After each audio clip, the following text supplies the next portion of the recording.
நிறைய டெய்லரிங் ஷாப்ல and designer ஷாப்ல ஓனருக்கும் கஸ்டமருக்கும் ஏன் வந்து கருத்து வேறுபாடு அதிகமா வருதுன்னு என்னைக்காவது யோசிச்சிருக்கீங்களா?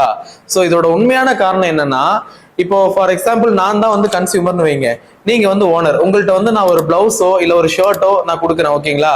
இப்போ இதை பிளைனா நீங்க ஸ்டிச் பண்ணிருங்கன்னு சொல்லிட்டு நான் ரேட் எல்லாம் கேட்டு போயிருவேன். நான் போயிட்டு 2 நாள் கழிச்சு அந்த ஷர்ட் பாக்கெட்ல ஒரு எம்ப்ராய்டரி போட்டுருங்க, இல்ல அந்த பிளவுஸ் பின்னாடி ஒரு பேட்டர்ன் பிளவுஸ் மாதிரி டிசைன் வச்சு ஸ்டிச் பண்ணுங்கன்னு சொல்லி நான் போன்ல சொல்லிடுவேன். அப்ப நான் ஓரலா கம்யூனிகேட் பண்ணும்போது அதோட பிரைஸ் நான் கேட்கவே மாட்டேன். இது நிறைய மக்கள் பண்ற தப்பு தான். கண்டிப்பா அதை அக்செப்ட் பண்ணி தான் ஆகணும்.